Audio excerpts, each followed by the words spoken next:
दोस्तों, राजनीति में एक कहावत खूब कही जाती है, वो ये कि जेल जाकर ही असली नेता तैयार होता है। यह एक तरह के संघर्ष को दिखाता है। हाल ही में दिल्ली के मुख्यमंत्री अरविंद केजरीवाल को गिरफ्तार किया गया। दिल्ली के सीएम अरविंद केजरीवाल ने देश में एक नई परिपाटी की शुरुआत की है, वो ये कि भ्रष्टाचार के आरोप में गिरफ्तार सीएम भी सरकार चला सकता है। केजरीवाल ने जैसा कहा वैसा करके दिखा भी दिया। अभी तक ईडी की न्यायिक हिरासत से उन्होंने कथित रूप से 2 आदेश पारित किए हैं। उन्होंने मुख्यमंत्री पद से इस्तीफा भी नहीं दिया और ईडी की हिरासत में ही सरकार चला रहे हैं, फैसले भी ले रहे हैं। दरअसल आम आदमी पार्टी का पूरा चुनावी कैंपेन केजरीवाल के ही इर्द गिर्द है, इसलिए सीएम खुद नहीं चाहते कि वह सीन से अलग हो। क्या सलाखों के पीछे से केजरीवाल बीजेपी को टक्कर दे पाएंगे? फिलहाल अरविंद केजरीवाल कब तक जेल के अंदर से दिल्ली की सरकार चला पाते हैं, ये तो समय बताएगा। पर दोस्तों, जब केजरीवाल सीएम बने रह सकते हैं तो मनीष सिसोदिया और सत्येंद्र जैन से इस्तीफा क्यों लिया? जब लालू हेमंत सोरेन अपनी कुर्सी ट्रांसफर कर सकते हैं तो केजरीवाल को किस बात का डर है? पत्नी सुनीता को सीएम बनाने से क्यों डर रहे हैं केजरीवाल? क्या आपके बाकी नेता भरोसे के काबिल नहीं हैं? इन तमाम सवालों के जवाब जानने के लिए वीडियो के अंत तक बने रहिएगा। नमस्कार दोस्तों, मैं हिमांशी कश्यप आपके साथ, आप देख रहे हैं जनता की आवाज। आगे बढ़ने से पहले इस वीडियो को लाइक करें, शेयर करें और अगर पहली बार जनता की आवाज न्यूज चैनल को देख रहे हैं तो चैनल को सब्सक्राइब भी करें और घंटी जरूर बजाएं, चैनल की भी और सरकार की भी। आज की नेशनल मीडिया के मुकाबले में जनता का साथ दीजिए और उसकी ताकत बनिए, जनता की आवाज बनिए और हो सके तो इसके लिए चैनल को ज्वाइन भी करें। दोस्तों, सबसे बड़ा सवाल तो ये है, जब अरविंद केजरीवाल को ऐसा लगता है कि वो जेल के अंदर से ही सरकार चला सकते हैं, तो फिर ये योजना उन्होंने अपनी टीम के अन्य मंत्रिमंडलीय साथियों के जेल जाने पर क्यों नहीं शुरू की? इससे बेहतर क्या हो सकता है कि जेल के अंदर से उन्हें अपने साथियों के साथ मीटिंग वगैरह की सुविधा भी मिल जाती। अरविंद केजरीवाल को जेल में पहुंचे साथियों की फिर से मंत्रिमंडल में एंट्री करानी चाहिए। अगर शपथ ग्रहण में दिक्कत हो तो कोर्ट का सहारा लेना चाहिए। कोर्ट जमानत भले ही न दे, इतनी रिक्वेस्ट तो स्वीकार कर ही सकता है कि उनकी शपथ ग्रहण की व्यवस्था करवा दे। दोस्तों, जब लालू हेमंत सोरेन अपनी कुर्सी ट्रांसफर कर सकते हैं तो केजरीवाल क्यों नहीं करते? केजरीवाल लालू यादव का राबड़ी मॉडल या हेमंत सोरेन का माजी मॉडल अपना सकते थे, पर शायद अभी भी वो गुना-गणित लगा रहे हैं कि दोनों में से कौन सा मॉडल उनके लिए मुफीद होगा, क्योंकि अभी तक ऐसा नहीं लग रहा है कि वो दिल्ली के मुख्यमंत्री पद से रिजाइन देने वाले हैं। इसके साथ ही यह भी तय है कि जेल के अंदर से दिल्ली सरकार को चलाना ज्यादा दिन संभव भी नहीं है। मंगलवार को जिस तरह से बीआरएस नेता के कविता को इसी शराब घोटाले में कोर्ट ने 14 दिन की न्यायिक हिरासत में भेजा है, आज नहीं तो कल लालू और हेमंत सोरेन की तरह केजरीवाल को फैसला लेना ही होगा। दोस्तों, पत्नी सुनीता केजरीवाल को सीएम बनाने से डरने के पीछे क्या कारण हो सकता है? क्या महारानी सीरीज के हुमा कुरैशी के किरदार से डर रहे हैं? यह उत्तर प्रदेश में मंत्री दयाशंकर की पत्नी स्वाति सिंह की कहानी से। दरअसल ओटीटी पर मौजूद महारानी की कहानी बिहार की राजनीति में एक महिला मुख्यमंत्री की कहानी है। भीमा भारती बिहार के मुख्यमंत्री होते हैं, किसी कारणवश उनको रिजाइन करना पड़ता है और वो अपनी पत्नी रानी भारती को मुख्यमंत्री बना देते हैं। मुख्यमंत्री बनने के बाद वह गूंगी गुड़िया बिहार के शुद्धिकरण में लग जाती है और अपने पति के आदेश मानने से इनकार कर देती है।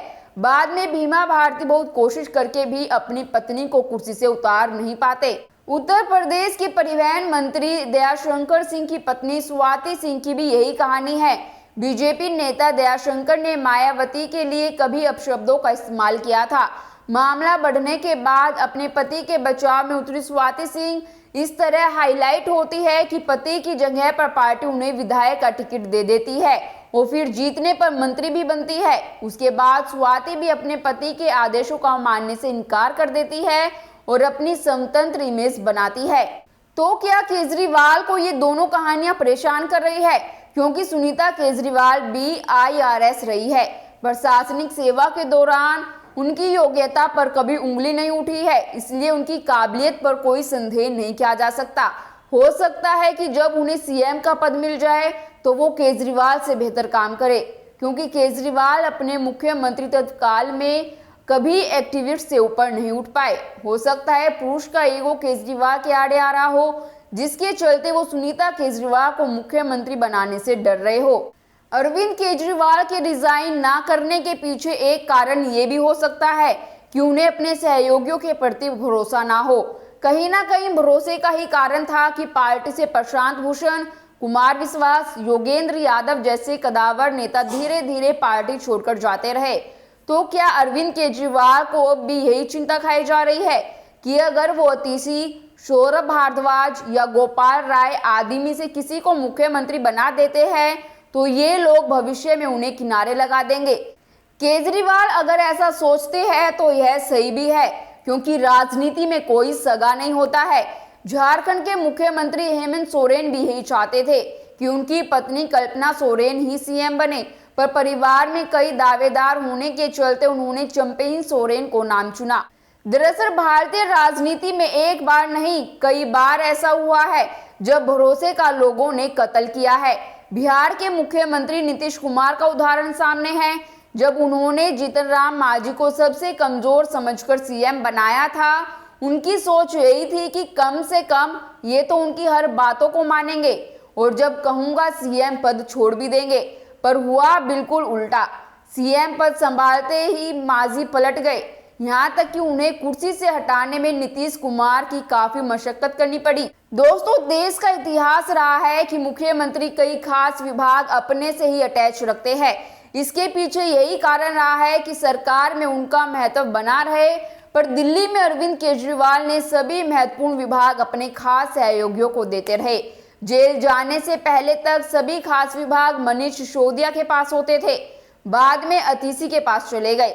राजनीतिक हलकों में कहा जा रहा है कि ऐसी कानूनी विवादों से फंसने से बचने के लिए अरविंद केजरीवाल ने किया था, पर जैसा सोचा वैसा हुआ नहीं। शराब घोटाले में खुद को कानून की जाल से वो बचा नहीं सके। दोस्तों, इतिहास में कुछ नेता ऐसे हुए हैं जो जेल जाकर और मजबूत हुए। जॉर्ज फर्नांडिस की हथकड़ी वाली तस्वीर तो आपको याद ही होगी। शायद आम आदमी पार्टी कुछ वैसे ही करिश्मे की उम्मीद कर रही होगी। इमरजेंसी के दौरान जॉर्ज फर्नांडिस को भी जेल में डाला गया था। 1977 का लोकसभा चुनाव उन्होंने जेल से ही लड़ा था। उस समय उनके हाथ में लगी हथकड़ी वाली तस्वीर खूब चर्चा में रही। इसे चुनावी पोस्टर बनाया गया। यह तस्वीर आपातकाल के विरोध का प्रतीक बनी थी। मुजफ्फरपुर सीट से वे 3 लाख से अधिक वोटों से जीते थे। उस दौर में सुषमा स्वराज ने नारा दिया था, जेल का फाटक टूटेगा, जॉर्ज हमारा छूटेगा। जॉर्ज के समर्थन में तब सुषमा स्वराज खुद मुजफ्फरपुर गई थी। उन्होंने पूरे इलाके में हथकड़ियों में जकड़ी जॉर्ज की तस्वीर लेकर चुनाव प्रचार किया था। वह 10 दिन तक मुजफ्फरपुर में डटी रही। बाद में जॉर्ज फर्नांडिस ने रक्षा समेत भारत के कई अहम मंत्रालय संभाले। इसी तरह दूसरा बड़ा उदाहरण आडवाणी का है। सोमनाथ से रथ लेकर निकले भाजपा के वरिष्ठ नेता लाल कृष्ण आडवाणी को अक्टूबर 1990 में एक दिन समस्तीपुर में गिरफ्तार कर लिया गया। लालू यादव ने आडवाणी को गिरफ्तार करवाया था, हालांकि उन्हें दुमका के गेस्ट हाउस में रखा गया। इसके बाद आडवाणी का सियासी कद और राम मंदिर आंदोलन दोनों ने जोर पकड़ लिया। आगे जो हुआ इतिहास में दर्ज है। राम मंदिर की लहर में भाजपा को जबरदस्त सियासी फायदा हुआ। आगे चलकर आडवाणी गृह मंत्री और डिप्टी पीएम बने। और ऐसे ही दक्षिण भारत में कई उदाहरण मौजूद है। हाल के वर्षों में जगन का केस प्रासंगिक है। आंध्र प्रदेश के मौजूदा मुख्यमंत्री जगन मोहन रेड्डी कुछ साल पहले जेल गए थे।